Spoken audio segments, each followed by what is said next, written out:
श्री शिवाय नमस्तुभ्यम। हर हर महादेव। आप सभी का दिन शुभ हो। आज शिव पुराण कथा का 22वां दिन है। जीवन में हम कई रिश्तों से बंधे होते हैं। कुछ निभ जाते हैं, कुछ टूट जाते हैं, पर एक रिश्ता है जो कभी नहीं टूटता। वो है भगवान शिव से हमारी आत्मा का रिश्ता। शिव वही है जो माता पिता की तरह रक्षा करते हैं, मित्र की तरह मार्ग दिखाते हैं और प्रेमी की तरह आत्मा से भी जुड़ जाते हैं। तो चलिए आज की कथा का शुभारंभ करते हैं एक विशेष प्रार्थना के साथ। हे परम प्रिय भोलेनाथ, जब सारे रिश्ते समय के साथ बदल जाएं, तब हमें आपसे ऐसा संबंध दीजिए जो न शब्दों में बंधे और न समय में टूटे। हर हर महादेव। आप सुनिए आज की कथा। जो परमानंदमय है, जिनकी लीलाएं अनंत हैं, जो ईश्वरों के भी ईश्वर, सर्वव्यापक, महान, गौरी के प्रेतम तथा स्वामी कार्तिक और विघ्नराज गणेश को उत्पन्न करने वाले हैं, उन आदिदेव शंकर की मैं वंदना करता हूँ। इस प्रकार भगवान शिव की वंदना करने के बाद शौनक जी ने कहा, हे महाभाग सूत जी, आप तो पुराण कर्ता व्यास जी के शिष्य तथा ज्ञान और दया की निधि हैं। इसलिए अब आप शंभु के उन अवतारों का वर्णन कीजिए जिनके द्वारा उन्होंने सत्पुरुषों का कल्याण किया है। तब सूत जी महाराज बोले, हे शौनक जी, आप तो मननशील व्यक्ति हैं, इसलिए अब मैं आपसे शिव जी के उन अवतारों का वर्णन करता हूँ। आप अपनी इंद्रियों को वश में करके सद्भक्ति पूर्वक मन लगाकर श्रवण कीजिए। मुने, पूर्व काल में सनत कुमार जी ने नंदीश्वर से जो सत्पुरुषों की गति और शिव स्वरूप ही है यही प्रश्न किया था। उस समय नंदीश्वर ने शिव जी का स्मरण करते हुए उन्हें इस प्रकार उत्तर दिया था कि मुने, वैसे तो सर्वव्यापी सर्वेश्वर शिव के कल्प कल्पांतरों में असंख्य अवतार हुए हैं, फिर भी इस समय मैं अपनी बुद्धि के अनुसार उनमें से कुछ का वर्णन करता हूँ। 19वां कल्प, जो श्वेत लोहित नाम से विख्यात है, उसमें शिव जी का सद्योजात नामक अवतार हुआ था और यह उनका प्रथम अवतार कहलाता है। उस कल्प में जब ब्रह्मा जी परब्रह्मा का ध्यान कर रहे थे, उस समय एक श्वेत और लोहित वर्ण वाला शिखाधारी कुमार उत्पन्न हुआ, जिसे देखकर ब्रह्मा जी ने मन ही मन विचार किया। जब उन्हें ये ज्ञात हो गया कि यह पुरुष ब्रह्म रूपी परमेश्वर है, तब उन्होंने अंजलि बांधकर उसकी वंदना की। फिर जब भुवनेश्वर ब्रह्मा को पता लग गया कि ये तो सद्योजात कुमार शिव ही है, तब उन्हें महान हर्ष हुआ। वे अपनी सद्बुद्धि से बारंबार उस परब्रह्म का चिंतन करने लगे। ब्रह्मा जी ध्यान कर ही रहे थे कि वहां श्वेत वर्ण वाले 4 यशस्वी कुमार और प्रकट हुए। वे परमोत्कृष्ट ज्ञान संपन्न और परब्रह्म के स्वरूप थे। उनके नाम थे सुनंद, नंदन, विश्वनंद और उपनंदन।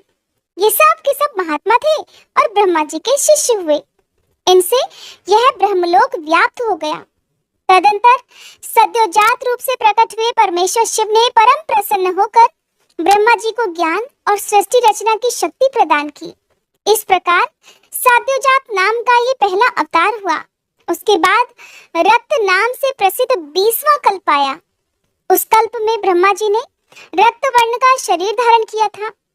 जिस समय ब्रह्मा जी पुत्र की कामना से ध्यान कर रहे थे, उसी समय उनसे एक पुत्र प्रकट हुआ। उसके शरीर पर लाल रंग की माला और लाल ही वस्त्र शोभा पा रहे थे। उसके नेत्र लाल थे, वह आभूषण भी लाल रंग के ही धारण किए हुए था। उस महान आत्मबल से संपन्न कुमार को देखकर ब्रह्मा जी ध्यान में लीन हो गए। जब उन्हें ज्ञात हुआ कि ये तो वामदेव शिव हैं, तब उन्होंने हाथ जोड़कर उस कुमार को प्रणाम किया।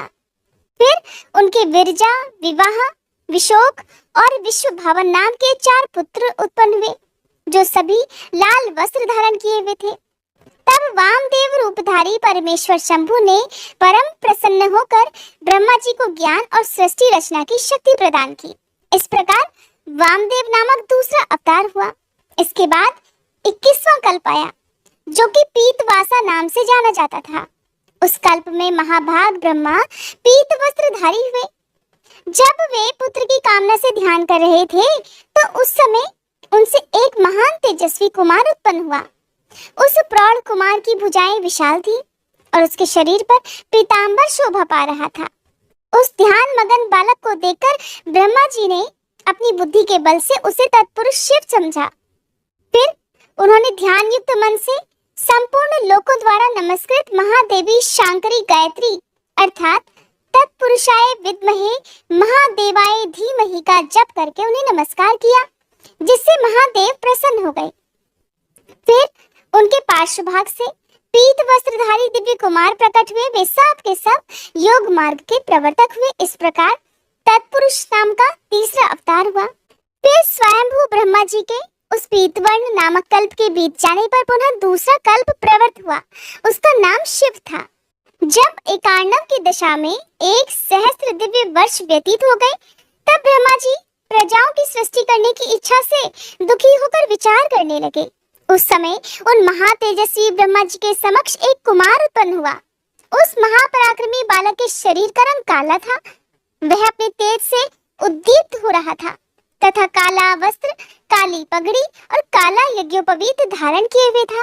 उसका मुकुट भी काला था और स्नान करने के बाद अनुलेपन चंदन भी काले रंग का ही था। उन भयंकर पराक्रमी महामनस्वी देव देवेश्वर अलौकिक कृष्ण पिंगल वर्ण वाले अघोर को देखकर ब्रह्मा जी ने उनकी वंदना की। फिर ब्रह्मा जी उन भक्त वत्सल अविनाशी अघोर को ब्रह्म रूप समझकर इष्ट वचनों द्वारा उनकी स्तुति करने लगे। तब उनके पार्श्व भाग से कृष्ण वर्ण वाले तथा काले रंग का अनुलेपन धारण किए हुए 4 महामनस्वी कुमार उत्पन्न हुए। वे सब के सब परम तेजस्वी अव्यक्त नामा तथा शिव सरीखे रूप वाले थे। उनके नाम थे कृष्ण, कृष्णाशिक, कृष्णाश और कृष्ण कंठ धरतक।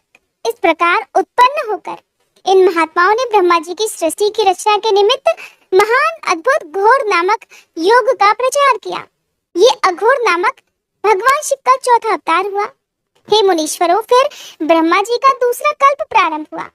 वह परम अद्भुत था और विश्वरूप नाम से विख्यात था। उस कल्प में जब ब्रह्मा जी पुत्र की कामना से मन ही मन भगवान शिव का ध्यान कर रहे थे, उसी समय महान सिंहनाद करने वाली विश्वरूपा सरस्वती प्रकट हुई और उस प्रकार परमेश्वर भगवान ईशान प्रादुर्भूत हुए, जिनका वर्ण शुद्ध स्फटिक के समान उज्जवल था, जो समस्त आभूषणों से विभूषित थे। उन अजन्मा सर्वव्यापी सर्वांतर्यामी सब कुछ प्रदान करने वाले सर्व स्वरूप सुंदर रूप वाले तथा अरूप ईशान को देखकर ब्रह्मा जी ने उन्हें प्रणाम किया। तब शक्ति सहित विभु ईशान ने भी ब्रह्मा जी को सन्मार्ग का उपदेश देकर 4 सुंदर बालकों की कल्पना की। उन उत्पन्न हुए शिशुओं का नाम था जटी, मुंडी, शिखंडी और अर्धमुंड। वे योगानुसार सद्धर्म का पालन करते योग गति को प्राप्त हो गए। ये ईशान नामक 5वां अवतार हुआ।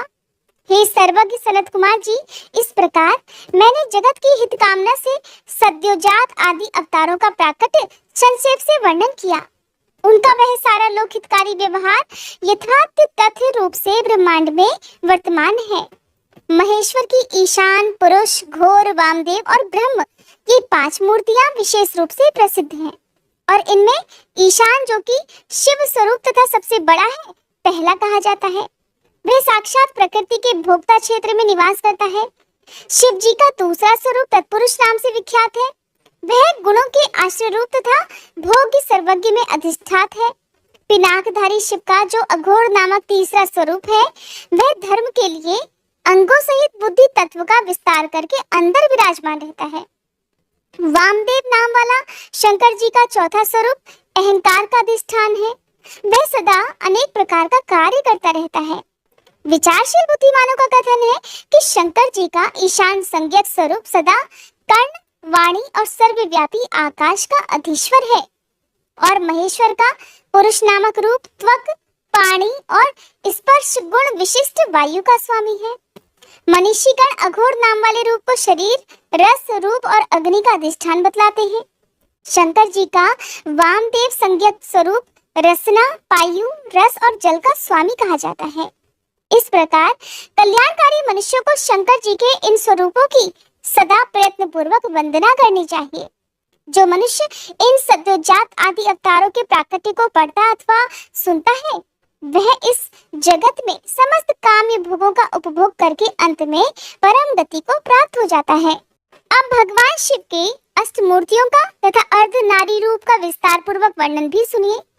नंदीश्वर कहते हैं, हे ऐश्वर्यशाली मुने, अब तुम महेश्वर के उन श्रेष्ठ अवतारों का वर्णन भी सुनो जो इस लोक में सबके संपूर्ण कार्यों को पूर्ण करने वाले अतैव सुखदाता हैं। हे तात, ये जगत उन परमेश्वर शंभु की 8 मूर्तियों का स्वरूप ही है।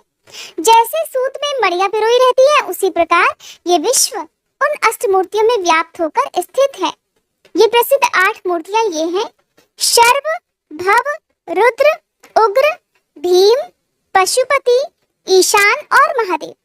शिव जी के इन शर्व आदि अष्टमूर्तियों द्वारा पृथ्वी, जल, अग्नि, वायु, आकाश, क्षेत्रज्ञ, सूर्य और चंद्रमा अधिष्ठित है। शास्त्र का ऐसा मानना है कि कल्याणकर्ता महेश्वर का विश्वंभरात्मक रूप ही इस चराचर विश्व को धारण किए हुए है। प्रिय सनत कुमार जी, अब तुम शिव जी के अनुपम अर्धनारी रूप का वर्णन भी सुनो। हे महाप्राज्ञ, वह रूप ब्रह्मा जी की कामनाओं को पूर्ण करने वाला है। सृष्टि के आदि में जब सृष्टिकर्ता ब्रह्मा जी द्वारा रची गई सारी प्रजाएं विस्तार को नहीं प्राप्त हुई, तब ब्रह्मा जी उस दुख से दुखी होकर चिंताकुल हो गए। उस समय यो आकाशवाणी हुई, हे ब्राह्मण, अब मैथुनी सृष्टि की रचना करो। उस व्योम वाणी को सुनकर ब्रह्मा जी ने मैथुनी सृष्टि उत्पन्न करने का विचार किया, परंतु इससे पहले नारियों का कुल ईशान से प्रकट ही नहीं हुआ था। इसलिए पद्म योनि ब्रह्मा जी मैथुनी सृष्टि रचने में समर्थ ही नहीं हो सके। तब वे इस प्रकार विचार कर कि शंभु की कृपा के बिना तो मैथुनी प्रजा उत्पन्न भी नहीं हो सकती, तप करने को उद्यत हुए। उस समय ब्रह्मा जी पराशक्ति शिवा सहित परमेश्वर शिव का प्रेम पूर्वक हृदय में ध्यान करके घोर तप करने लगे। फिर तप के अनुष्ठान में लगे हुए ब्रह्मा जी के उस तीव्र तप से थोड़े ही समय में भगवान शिव प्रसन्न हो गए। तब वे कष्टहारी शंकर जी पूर्ण सच्चिदानंद की कामदा मूर्ति में प्रविष्ट होकर अर्धनारी के रूप से ब्रह्मा जी के निकट प्रकट हुए। उन देवाधिदेव शंकर जी को पराशक्ति शिवा के साथ आया हुआ देखकर ब्रह्मा जी ने दंडवत भूमि पर लेटकर उन्हें प्रणाम किया और फिर वे हाथ जोड़कर उनकी स्तुति करने लगे। तब विश्वकर्ता देवाधिदेव महादेव महेश्वर परम प्रसन्न होकर ब्रह्मा जी से मेघ किसी गंभीर वाणी में कहने लगे, हे महाभाग वत्स, मेरे प्यारे पुत्र पितामह, मुझे तुम्हारा सारा मनोरथ ज्ञात हो गया है। तुमने जो इस समय प्रजाओं की वृद्धि के लिए घोर तप किया है, तुम्हारी उस तपस्या से मैं प्रसन्न हूँ और तुम्हें तुम्हारा अभीष्ट अवश्य प्रदान करूंगा। इस प्रकार स्वभाव से ही मधुर तथा परम उदार वचन कहकर शिव जी ने अपने शरीर के अर्धभाग से शिवा देवी को अलग कर दिया।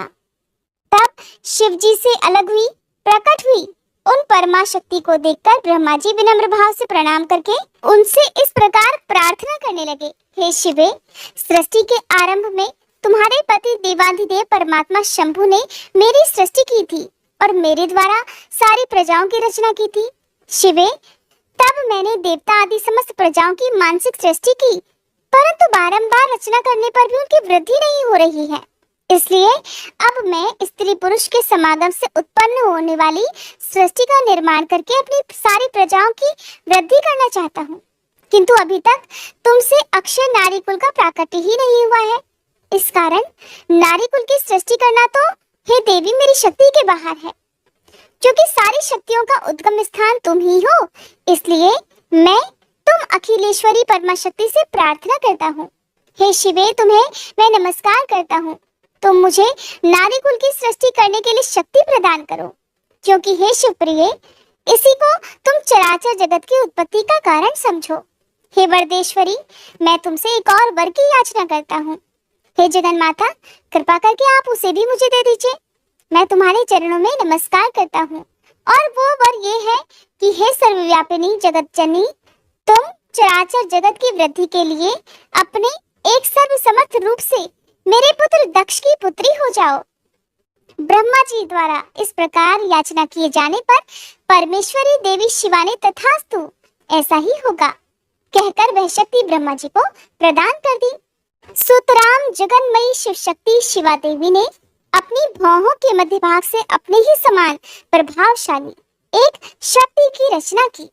उस शक्ति को देखकर देव श्रेष्ठ भगवान शंकर, जो कि लीलाकारी कष्टहारी और कृपा के सागर हैं।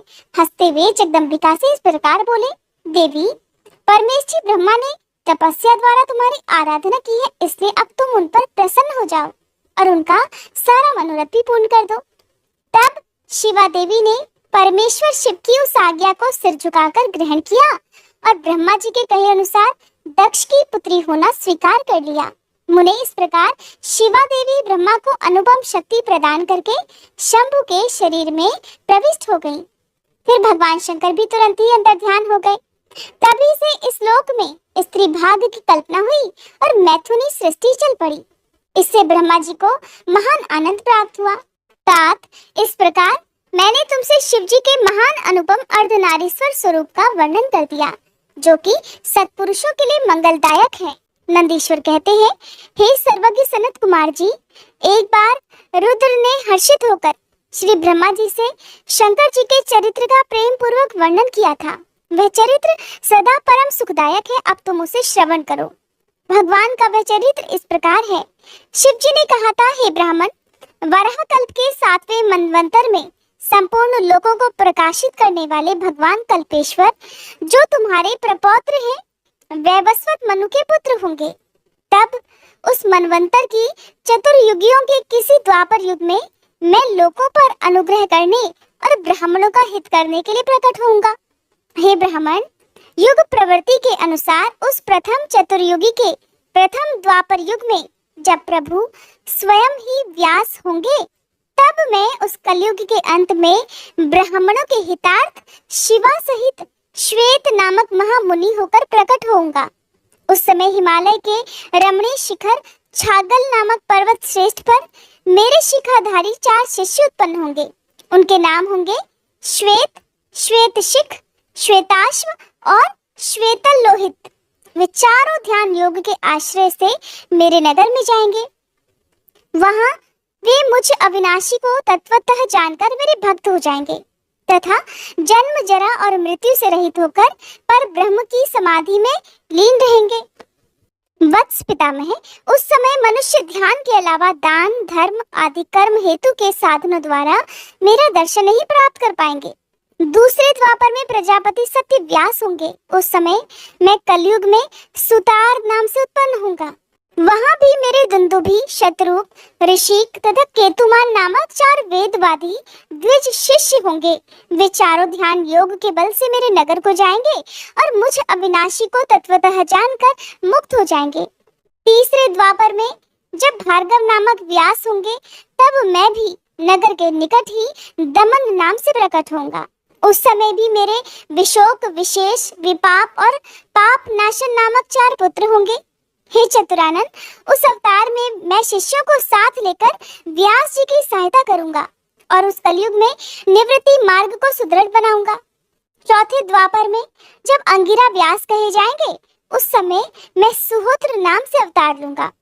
उस समय भी मेरे 4 योग साधक महात्मा पुत्र होंगे। हे ब्राह्मण, उनके नाम होंगे सुमुख, दुर्मुख, दुर्दम और दुरतिक्रम। उस अवसर पर भी मैं इन शिष्यों के साथ व्यास जी की सहायता में लगा रहूंगा। 5वें द्वापर में सविता व्यास नाम से कहे जाएंगे। तब मैं कंक नामक महा तपस्वी योगी हो जाऊंगा। ब्राह्मण, वहां भी मेरे 4 योग साधक महात्मा पुत्र होंगे। उनके नाम भी बतलाता हूँ, सुनो। सनक, सनातन, प्रभावशाली सनंदन और सर्वव्यापक, निर्मल तथा अहंकार रहित सनत कुमार। उस समय भी कंक नामधारी मैं सविता नामक व्यास का सहायक बनूंगा और निवृत्ति मार्ग को बढ़ाऊंगा। फिर 6ठे द्वापर के प्रवृत्त होने पर जब मृत्यु लोक कारक व्यास होंगे और वेदों का विभाजन करेंगे, उस समय भी मैं व्यास की सहायता के लिए लोकाक्षी नाम से प्रकट होऊंगा और निवृत्ति मार्ग की उन्नति करूंगा। वहां भी मेरे 4 दृढ़ व्रती शिष्य होंगे। उनके नाम होंगे सुधामा, विरजा, संजय तथा विजय। हे विधे, 7वें द्वापर के आरंभ में जब शतक्रतु नामक व्यास होंगे, उस समय भी मैं योग मार्ग में परम निपुण जैगिष्यव्य नाम से प्रकट होऊंगा और काशीपुरी में गुफा के अंदर दिव्य देश में कुशासन पर बैठकर योग को सुदृढ़ बनाऊंगा तथा शतक्रतु नामक व्यास की सहायता और संसार भय से भक्तों का उद्धार करूंगा। उस युग में भी मेरे सारस्वत, योगीश, मेघवाह और सुहावन नाम के 4 पुत्र होंगे। 8वें द्वापर के आने पर मुनिवर वशिष्ठ वेदों का विभाजन करने वाले वेद व्यास होंगे। हे योगी वित्तम, उस युग में भी मैं दधिवाहन नाम से अवतार लूंगा और व्यास जी की सहायता करूंगा। उस समय कपिल, आसुरी, पंचशिख और शाल्वल नामक मेरे 4 योगी पुत्र उत्पन्न होंगे जो मेरे ही समान होंगे। हे ब्राह्मण, नवी चतुर्युगी के द्वापर युग में मुनिश्रेष्ठ सारस्वत व्यास नाम से प्रसिद्ध होंगे। उन व्यास जी के निवृत्ति मार्ग की वृद्धि करने के लिए ध्यान करने पर मैं ऋषभ नाम से अवतार लूंगा। उस समय पराशर, गर्ग, भार्गव तथा गिरीश नाम के 4 महायोगी मेरे शिष्य होंगे। प्रजापति, उनके सहयोग से मैं योग मार्ग को सुदृढ़ बनाऊंगा। हे सन्मुने, इस प्रकार मैं व्यास का सहायक बनूंगा। ब्राह्मण, उसी रूप से मैं बहुत से दुखी भक्तों पर दया करके उनका भवसागर से उद्धार भी करूंगा। मेरा वह ऋषभ नामक अवतार योग मार्ग का प्रवर्तक, सारस्वत व्यास के मन को संतोष देने वाला और नाना प्रकार से रक्षा करने वाला होगा। उस अवतार में मैं भद्रायु नामक राजकुमार को, जो विष दोष से मर जाने के कारण पिता द्वारा त्याग दिया जाएगा, जीवन प्रदान करूंगा। फिर उस राजपुत्र की आयु के 16वें वर्ष में ऋषभ ऋषि, जो मेरे ही अंश है, उसके घर पधारेंगे। हे प्रजापति, उस राजकुमार द्वारा पूजित होने पर वे सद्रूपधारी कपालु मुनि उसे राजधर्म का उपदेश करेंगे। तत्पश्चात वे दीनवत्सल मुनि हर्षित मन से उसे दिव्य कवच, शंख और संपूर्ण शत्रुओं का विनाश करने वाला एक चमकीला खड्ग भी प्रदान करेंगे। फिर कृपा पूर्वक उसके शरीर पर भस्म लगाकर उसे 12,000 हाथियों का बल भी देंगे। इस प्रकार माता सहित भद्रायु को भलीभांति आश्वासन देकर और उन दोनों द्वारा पूजित होकर प्रभावशाली ऋषभ मुनि स्वेच्छानुसार चले जाएंगे। ब्राह्मण, तब राजर्षि भद्रायु भी रिपुगणों को जीतकर और कीर्ति मालिनी के साथ विवाह करके धर्म पूर्वक राज्य करेगा। मुने, मुझ शंकर का वह ऋषभ नामक नवा अवतार ऐसा प्रभाव वाला होगा, वह सत्पुरुषों की गति और दीनों के लिए बंधु सा हितकारी होगा। मैंने उसका वर्णन तुम्हें सुना दिया। ये ऋषभ चरित्र परम पावन, महान तथा स्वर्ग, यश और आयु को देने वाला है, इसलिए इसे प्रयत्न पूर्वक सुनना और सुनाना चाहिए। अब शिवजी द्वारा 10वें से लेकर 28वें योगेश्वर अवतारों का वर्णन भी सुनिए। शिवजी कहते हैं, हे ब्राह्मण, 10वें द्वापर में त्रिधामा नाम के मुनि व्यास होंगे और वे हिमालय के रमणीय शिखर पर्वोत्तम भृगुतंग पर निवास करेंगे। वहां भी मेरे श्रुति विदित 4 पुत्र होंगे। उनके नाम होंगे भृंग, बलबंधु, नरामित्र और तपोधन केतुश्रंग। 11वें द्वापर में जब त्रिवृत नामक व्यास होंगे, तब मैं कलयुग में गंगा द्वार में तप नाम से प्रकट होऊंगा। वहां भी मेरे लंबोदर, लंबाक्ष, केशलंब और प्रलंबक नामक 4 दृढ़वती पुत्र होंगे। उत्तम व्रत का पालन करने वाले हे मुनियों, इस प्रकार परमात्मा शिव ने वैवस्वत मंत्र के सभी चतुर्युगियों के योगेश्वर अवतारों का सम्यक रूप से वर्णन किया था। हे विभो, 28 व्यास क्रमशः एक एक करके प्रत्येक द्वापर में होंगे और योगेश्वरावतार प्रत्येक कलयुग के प्रारंभ में। प्रत्येक योगेश्वरावतार के साथ उनके 4 अविनाशी शिष्य भी होंगे, जो महान शिवभक्त और योग मार्ग की वृद्धि करने वाले होंगे। अब आप नंदीश्वर अवतार का वर्णन भी सुनिए। सनत कुमार जी ने पूछा, हे प्रभु, आप महादेव के अंश से उत्पन्न होकर पीछे शिव जी को कैसे प्राप्त हुए? वह सारा वृतांत मैं सुनना चाहता हूँ, कृपया उसे वर्णन करने की कृपा करें। तो नंदीश्वर कहने लगे, हे सर्वज्ञ सनत कुमार जी, मैं जिस प्रकार महादेव के अंश से जन्म लेकर शिव जी को प्राप्त हुआ, उस प्रसंग का वर्णन भी करता हूँ, तुम सावधानी पूर्वक श्रवण करो। शिलाद नामक एक धर्मात्मा मुनि थे। पितरों के आदेश से उन्होंने अयोनिज सुव्रत मृत्युहीन पुत्र की प्राप्ति के लिए तपस्या करके देवेश्वर इंद्र को प्रसन्न किया, परंतु देवराज इंद्र ने ऐसा पुत्र प्रदान करने में अपने आप को असमर्थ बताकर सर्वेश्वर महाशक्ति संपन्न महादेव की आराधना करने का उपदेश दिया। तब शिलाद भगवान महादेव को प्रसन्न करने के लिए तपस्या करने लगे। उनके तप से प्रसन्न होकर महादेव वहां पधारे और महासमाधि में लीन शिलाद को थपथपाकर जगाया। तब शिलाद ने शिव जी की स्तुति की और भगवान शिव के उन्हें वर देने को प्रस्तुत होने पर उनसे कहा, हे प्रभु, मैं आपके ही समान मृत्युहीन अयोनिज पुत्र चाहता हूँ। तब शिव जी प्रसन्न होकर मुनि से कहने लगे, हे तपोधन विप्र, पूर्व काल में ब्रह्मा जी ने, मुनियों ने तथा बड़े बड़े देवताओं ने मेरे अवतार धारण करने के लिए तपस्या द्वारा मेरी आराधना की थी। इसलिए हे मुने, यद्यपि मैं संसार का पिता हूँ, फिर भी तुम मेरे पिता बनोगे और मैं तुम्हारा अयोनिज पुत्र होऊंगा और मेरा नाम नंदी होगा।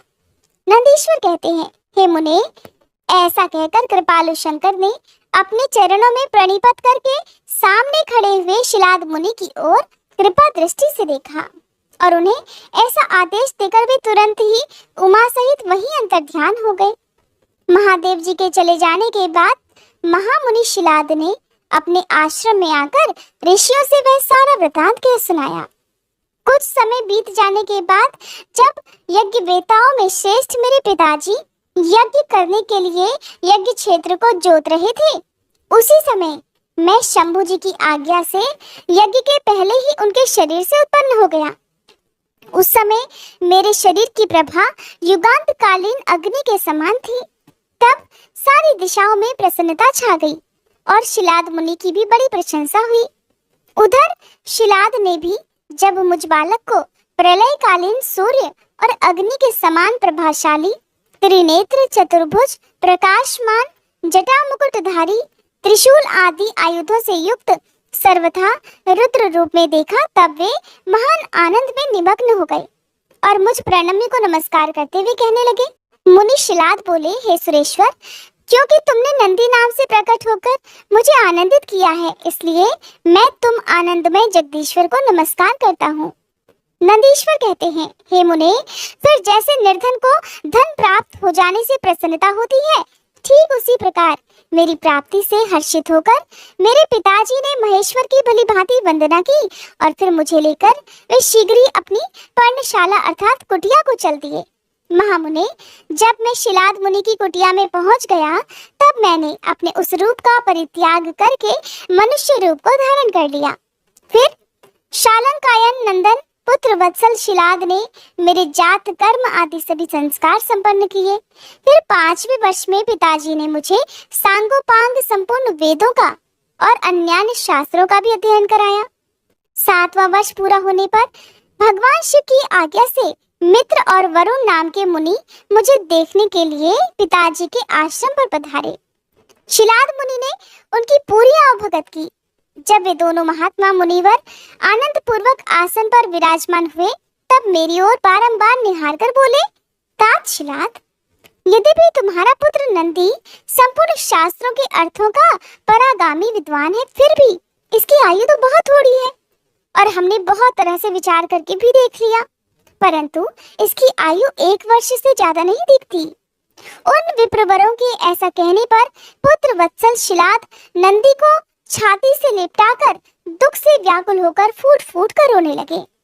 तब पिता और पितामह को मृतक की भांति भूमि पर पड़ा हुआ देख नंदी शिवजी के चरण कमलों का स्मरण करके प्रसन्नता पूर्वक पूछने लगा, पिताजी, आपको कौन सा दुख आ पड़ा है जिसके कारण आपका शरीर कांप रहा है और आप रो रहे हैं? आपको ये दुख कहाँ से प्राप्त हुआ है? मैं इसे ठीक ठीक जानना चाहता हूँ। तब शिलाद मुनि ने कहा, बेटा, तुम्हारी अल्पायु के दुख से मैं अत्यंत दुखी हो रहा हूँ। तुम ही बताओ, मेरे इस कष्ट को भला कौन दूर कर सकता है ताकि मैं उसकी शरण जाकर ग्रहण करूं?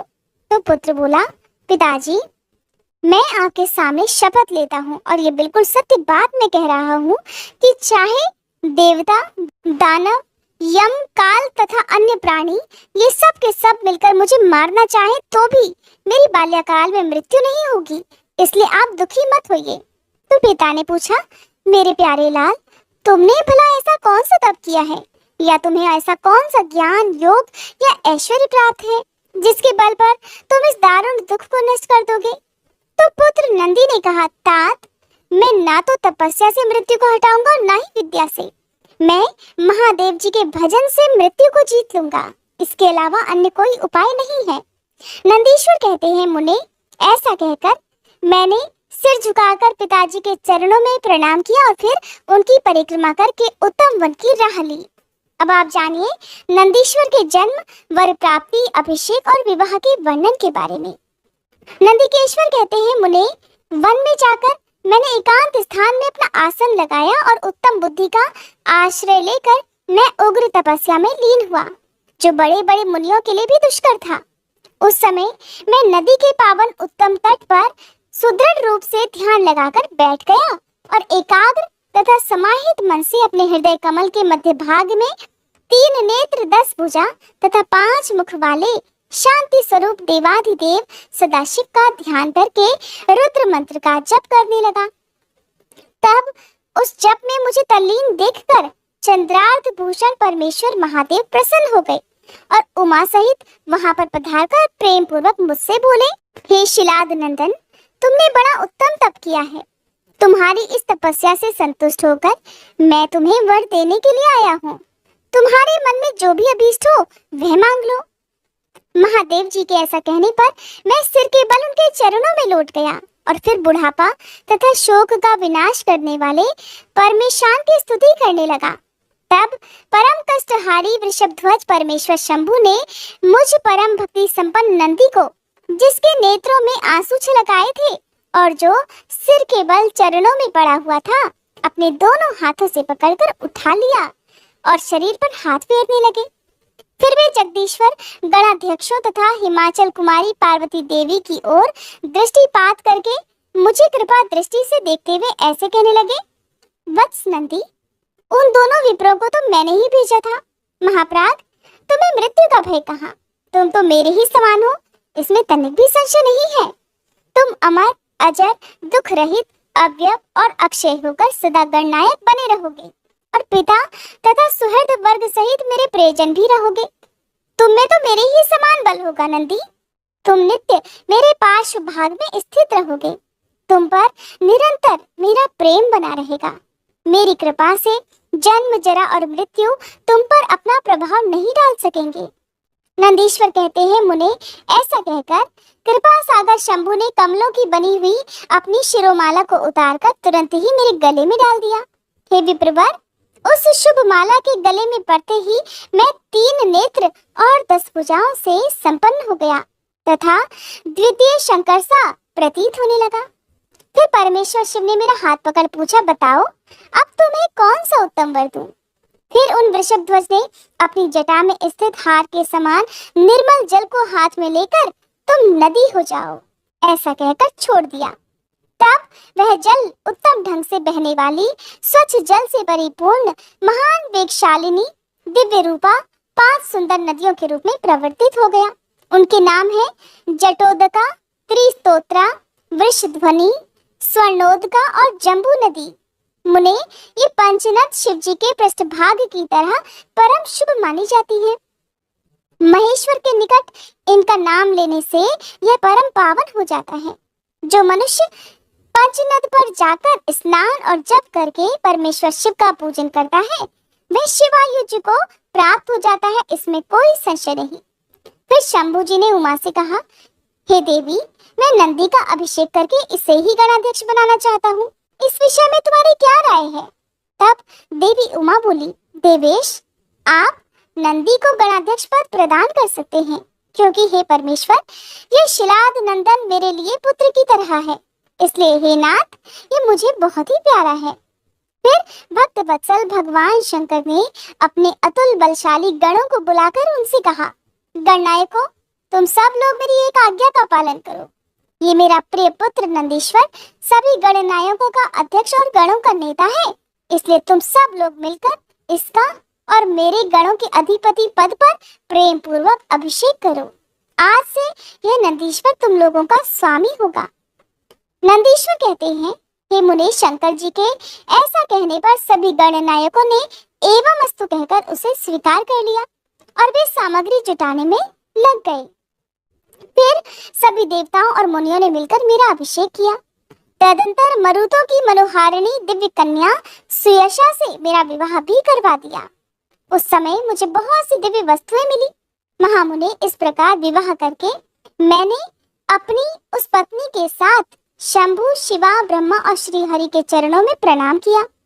तब त्रिलोकेश्वर भक्त वत्सल भगवान शिव पत्नी सहित मुझसे परम प्रेम पूर्वक बोले, हे सतपुत्र, ये तुम्हारी प्रिया स्वेशा और तुम मेरी बात सुनो। तुम मुझे परम प्रिय हो, इसलिए मैं स्नेह पूर्वक तुम्हें मनोवांछित वर प्रदान करूंगा। गणेश्वर नंदीश, देवी पार्वती सहित मैं तुम पर सदा संतुष्ट हूँ, इसलिए हे वत्स, तुम मेरा उत्तम वचन भी सुनो। तुम मेरे अटूट प्रेमी, विशिष्ट, परम ऐश्वर्य संपन्न, महायोगी, महान धनुर्धारी, अजय, सबको जीतने वाले महाबली और सदा पूज्य होगे। जहाँ मैं रहूंगा वहाँ तुम भी रहोगे, और जहाँ तुम रहोगे वहाँ मैं भी उपस्थित रहूंगा। यही दशा तुम्हारे पिता और पितामह की भी होगी। पुत्र, तुम्हारे ये महाबली पिता परम ऐश्वर्यशाली और मेरे भक्त और गणाध्यक्ष होंगे।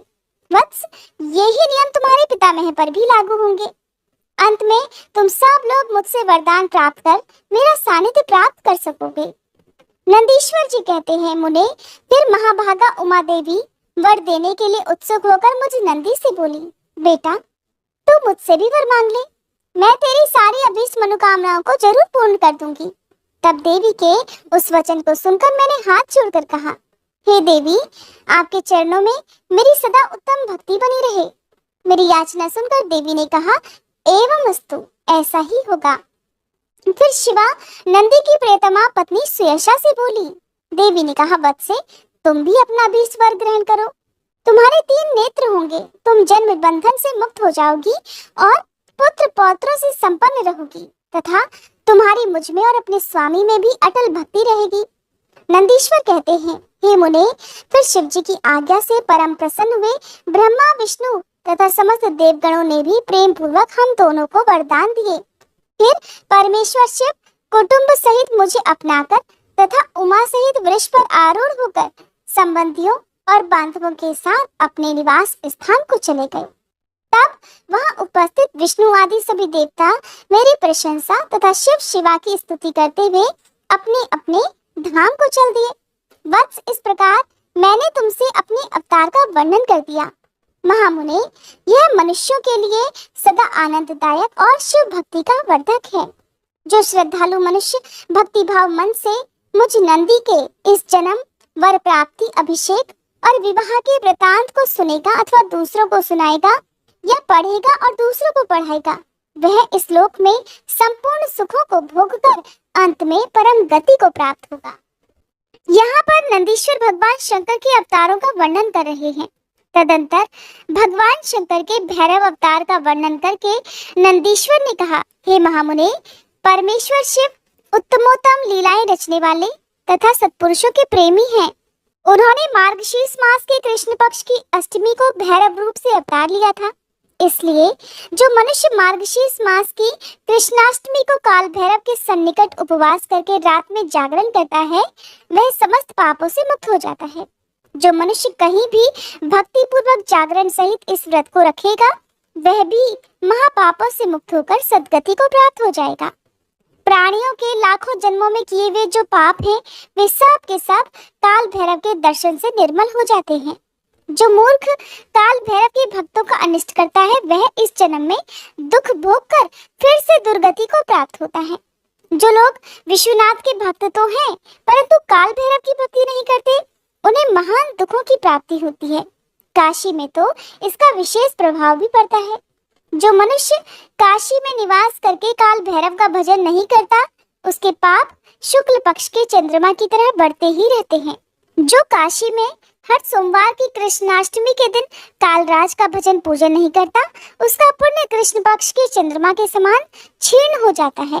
तदंतर नंदीश्वर ने वीरभद्र और शर्भावतार का वृतांत सुनाकर कहा, हे ब्रह्मपुत्र, भगवान शिव जिस प्रकार प्रसन्न होकर विश्वानर मुनि के घर अवतरित हुए थे, शशि मौली के उस चरित्र को तुम प्रेम पूर्वक श्रवण करो।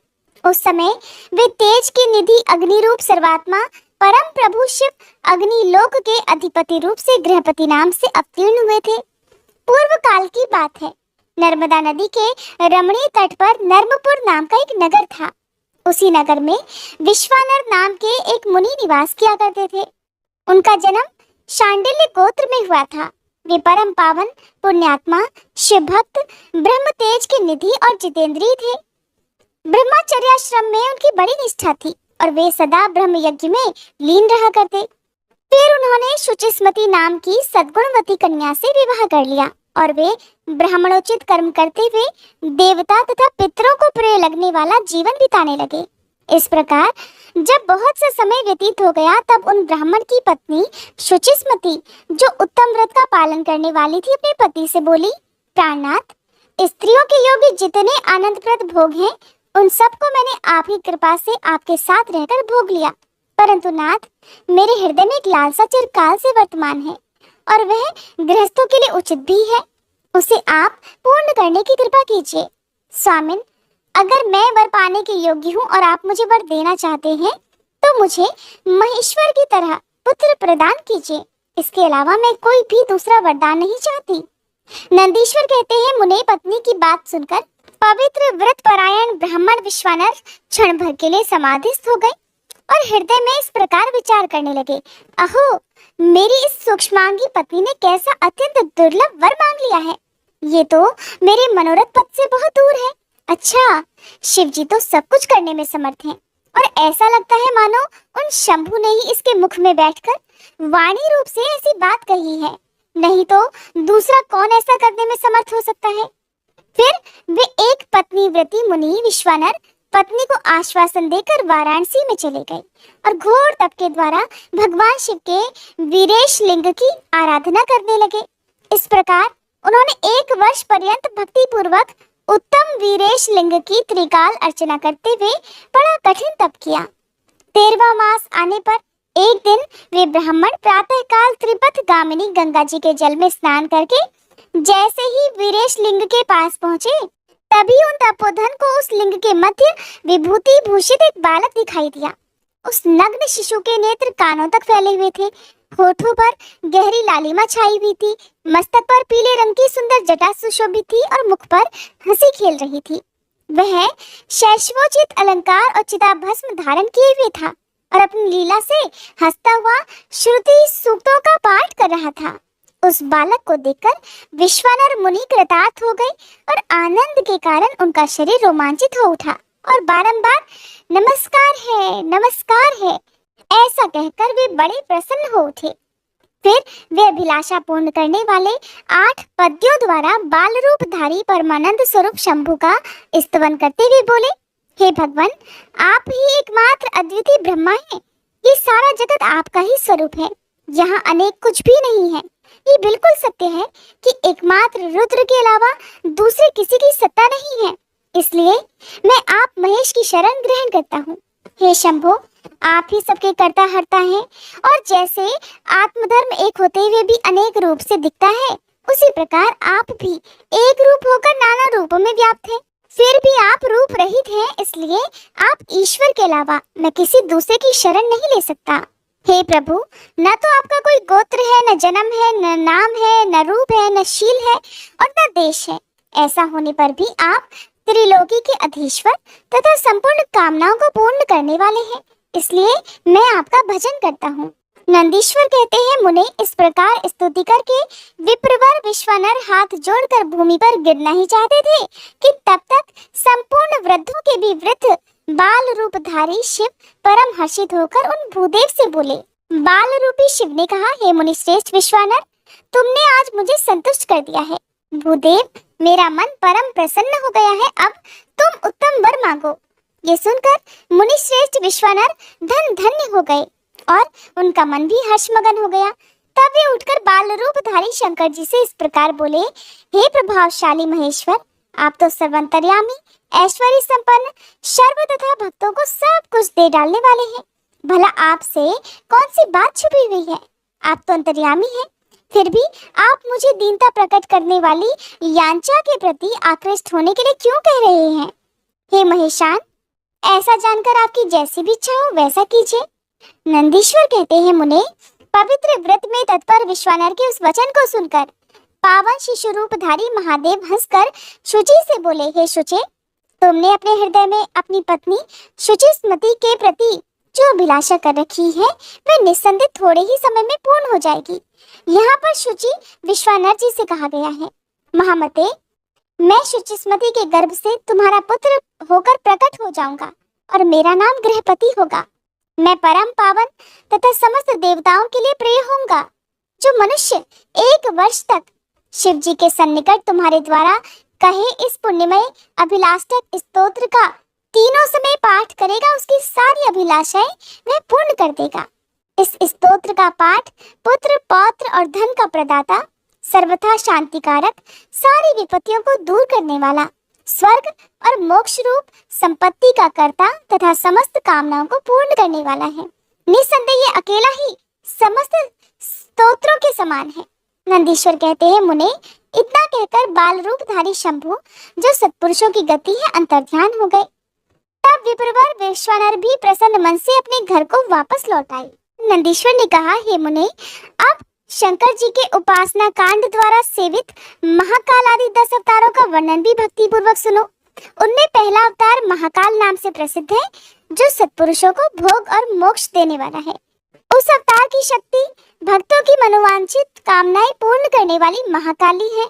दूसरा तार नामक अवतार हुआ, जिसकी शक्ति तारा देवी हुई। वे दोनों भुक्ति मुक्ति के प्रदाता और अपने सेवकों के लिए सुखदायक हैं। बाल भुवनेश नाम से तीसरा अवतार हुआ, उसमें बाला भुवनेशी शिवा शक्ति हुई, जो सज्जनों को सुख देने वाली है।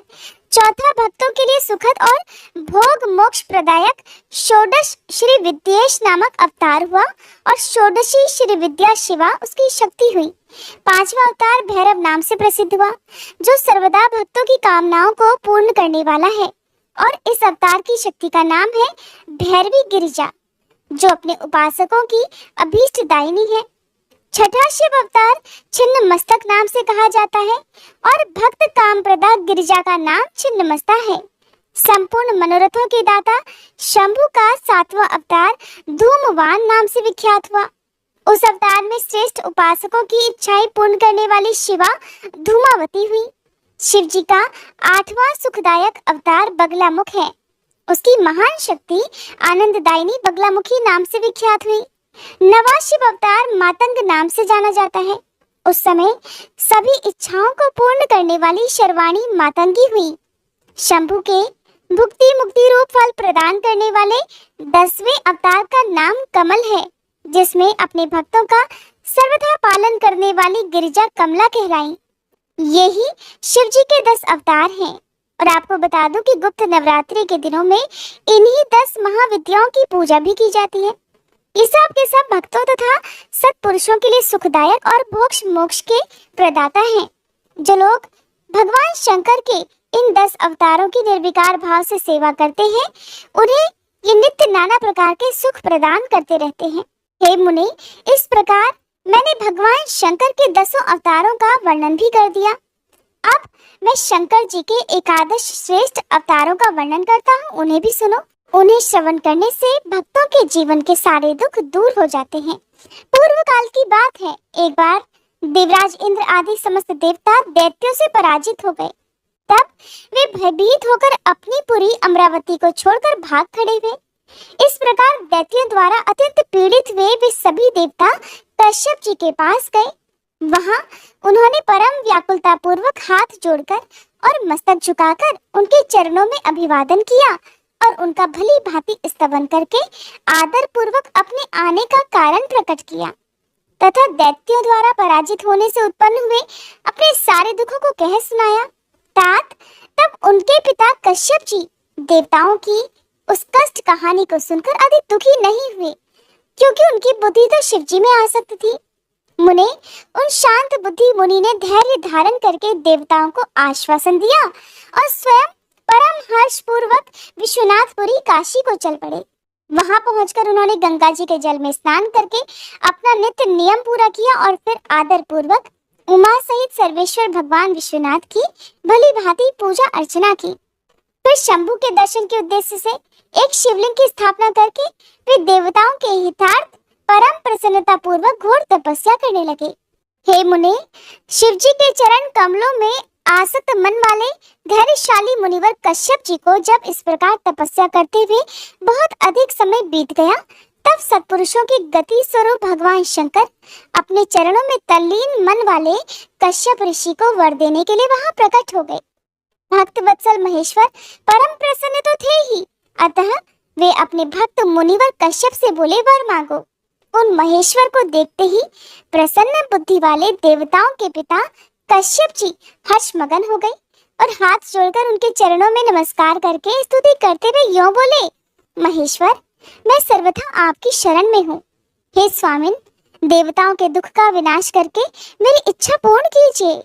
देवेश, मैं पुत्रों के दुख से विशेष दुखी हूँ, अतः हे ईश मुझे सुखी कीजिए, क्योंकि आप तो देवताओं के सहायक हैं। नाथ, महाबली दैत्यों ने देवताओं और यक्षों को पराजित कर दिया है, इसलिए हे शंभो, आप मेरे पुत्र रूप से प्रकट होकर देवताओं के लिए आनंद दाता बनिए। नंदीश्वर कहते हैं, हे मुने, कश्यप जी के ऐसा कहने पर सर्वेश्वर भगवान शंकर उनसे तथास्तु ऐसा ही होगा कहकर उनके सामने वही अंतर्ध्यान हो गए। तब कश्यप जी भी महान आनंद के साथ तुरंत ही अपने स्थान को लौट गए। वहां उन्होंने वह सारा वृतांत आदर पूर्वक देवताओं से कह सुनाया। फिर भगवान शंकर अपना वचन सत्य करने के लिए कश्यप द्वारा सुरभि के पेट से 11 रूप धारण करके प्रकट हुए। उस समय महान उत्सव मनाया गया, सारा जगत शिवमय हो गया। कश्यप मुनि के साथ साथ सभी देवता हर्ष विभोर हो गए और उनके नाम रखे गए कपाली, पिंगल, भीम, विरूपाक्ष, विलोहित, शास्ता, अजपाद, अहिर्बुद्धन्य, शंभु, चंड तथा भव। ये 11 रुद्र सुरभि के पुत्र कहलाते हैं।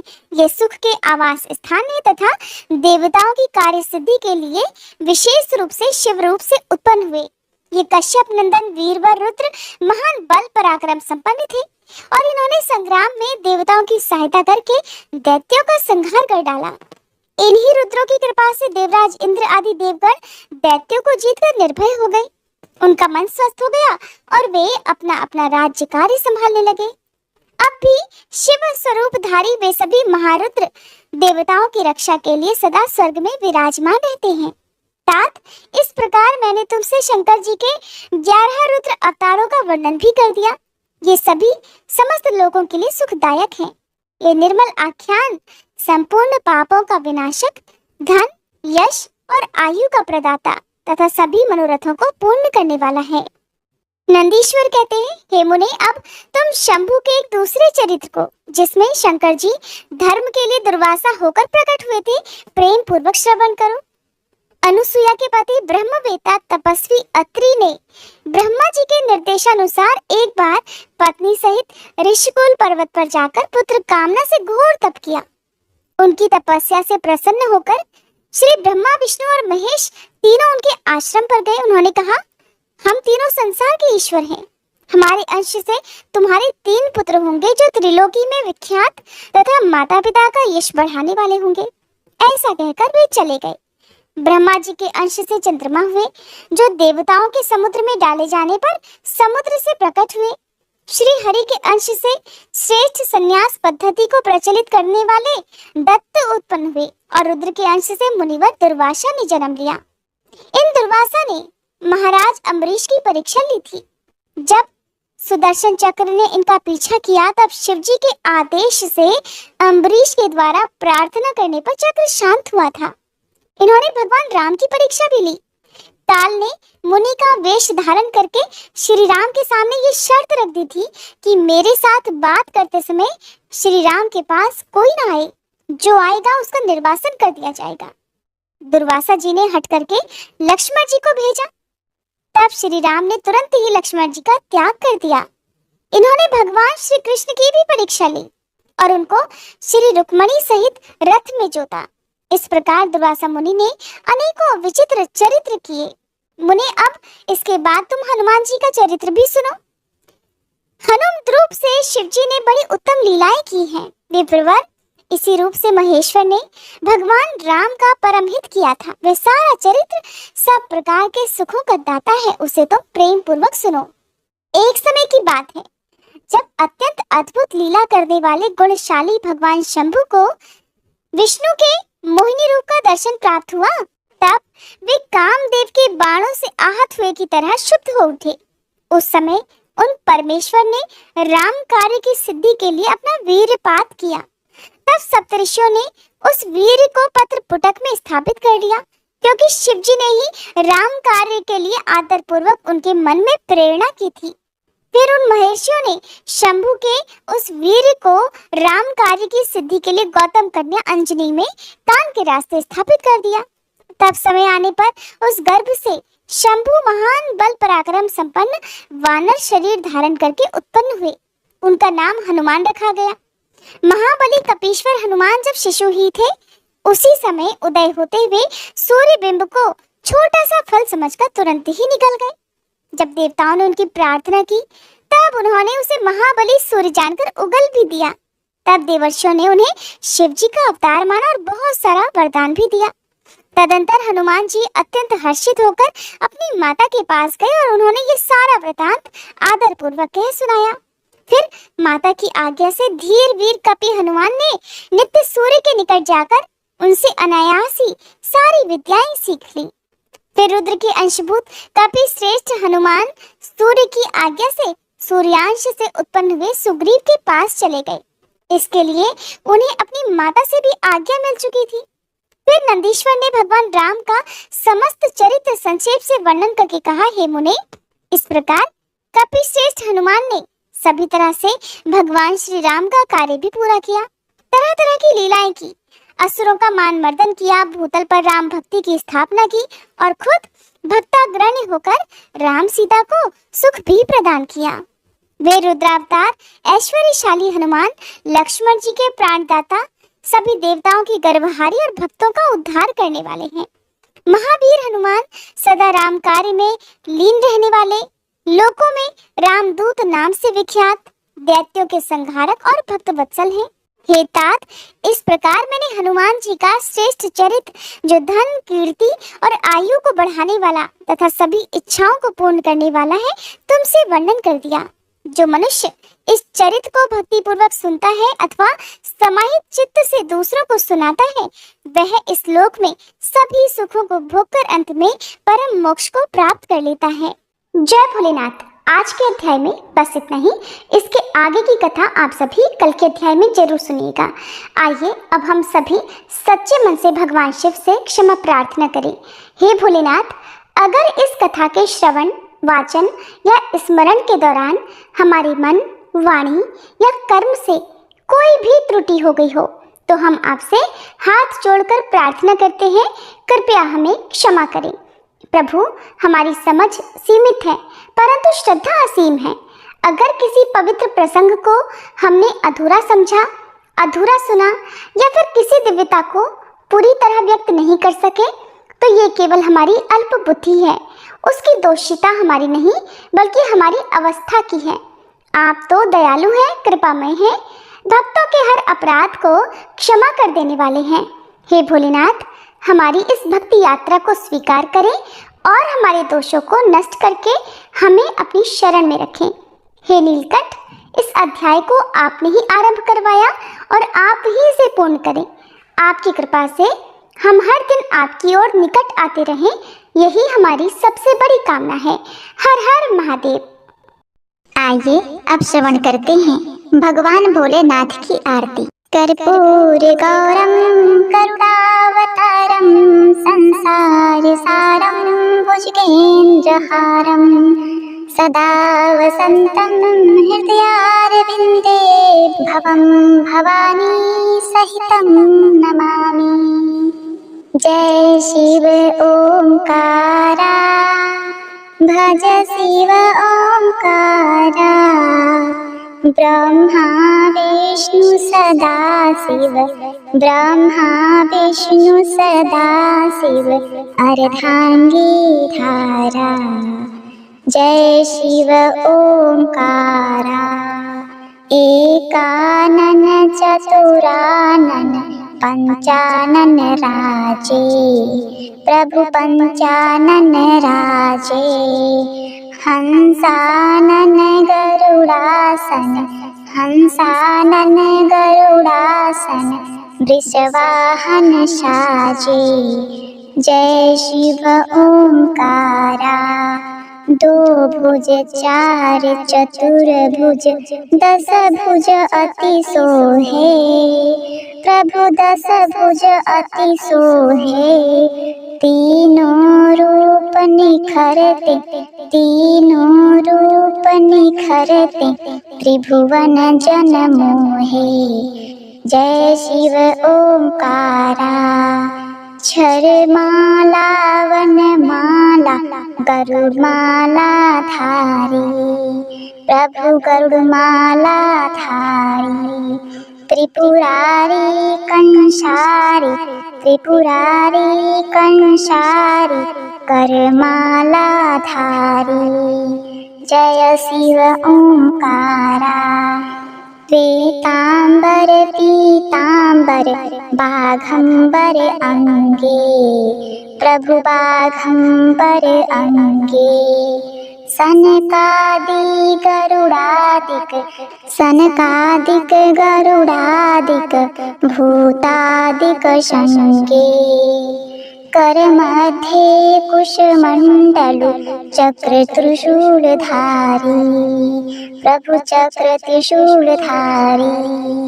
सुखकारी दुखहारी, सुखकारी दुखहारी, जगपालनकारी। ओम जय शिव ओंकारा। ब्रह्मा विष्णु सदा शिव, जानत अविवेका। प्रभु जानत अविवेका। प्रणवाक्षर में शोभित, प्रणवाक्षर में शोभित, जे तीनों एका। जय शिव ओंकारा। त्रिगुण स्वामी की आरती जो कोई नर गावे। प्रभु जो कोई नर गावे। भजत शिवानंद स्वामी, भजत शिवानंद स्वामी, मन वांछित पावे। जय शिव ओंकारा।